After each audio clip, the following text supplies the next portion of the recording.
The first cancellation in the next round of national rail strikes is at 5:30 tomorrow. That's the train from Sunderland to London King's Cross on Grand Central. And then there will be other cancellations during the evening ahead of the 24-hour strike, which takes you through Tuesday and Wednesday. Then there's a respite day on Thursday, but there's still going to be massive disruption, particularly on earlier trains, and then when cancellations start later in the evening. And then Friday, Saturday, another 48-hour strike, and then rinse and repeat from the 3rd to the 7th of January next year, but with an overtime ban affecting lots of train operators in between. And the advice from the government is, and from the train operators is, do not attempt to travel. And actually, anecdotally, lots of university interviews taking place next week with students and sometimes their parents flying around the country because they can't trust the trains. So it's looking pretty bleak.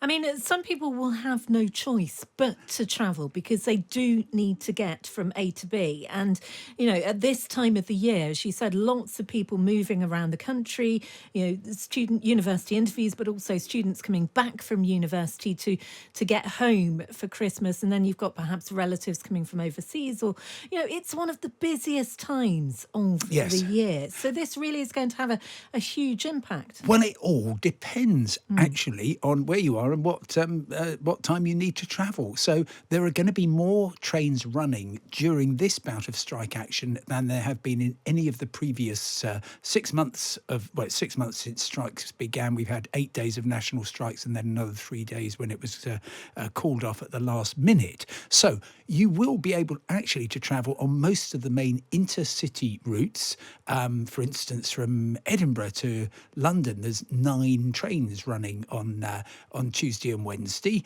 Plenty from Leeds. There are some very significant cities which are off the network, so Swansea, Aberdeen, Inverness, Stoke-on-Trent, Lincoln, you won't be able to travel to. But where there are trains, well, they are running fairly reliably. And for instance, for the first time on a strike day, you will be able to get to or from Plymouth. So Devon and almost Cornwall is being served. As I stressed, the advice is don't travel. I would ignore that, but I would be really careful that you're going to be able to complete your journey by the time things shut down at about 6 or past in the evening. So just a minute, Simon, let's just be clear about this. Why is it you can get to some places and others not?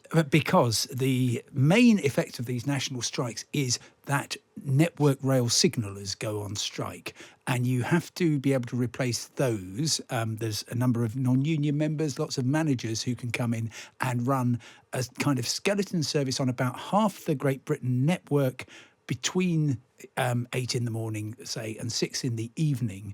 Once you've got that in place and you've got train operators who have, again, staff who are prepared to work, then you can run some services. So they basically just chop the network in half. They only run trains on the busiest parts. And after that, you are... the trains run fairly normally. Indeed, some people would say they run better than a normal day because there's fewer trains and less congestion. Okay, so you are suggesting ignore the advice. But well, if you need to travel, yes, of course. If you need to travel. Yeah. But you might not be able to travel first class. Why is that? This is extraordinary. You might be listening now on the train, which is currently, I understand, between Tunbridge and Sevenoaks, approaching London Charing Cross. And if you are, I hope you are sitting around in the posh seats with your standard class ticket, enjoying the extra space and plugging in your laptop and mobile. That's because Southeastern, which runs trains from Kent into London, has abolished first-class tickets, but it hasn't abolished first-class seats. They simply said, we're going to open them to everybody. We'll get an extra 4 million seats a year as a result of that. And you can self-upgrade free of charge and enjoy the extra space. It's an interesting development, not least because other train companies like Avanti West Coast, a troubled Avanti West Coast, I fear I have to say, they're actually increasing the number of classes. So they've got something called Standard Premier, which means you sit in a posh seat, but nobody comes around giving you free cheese and wine.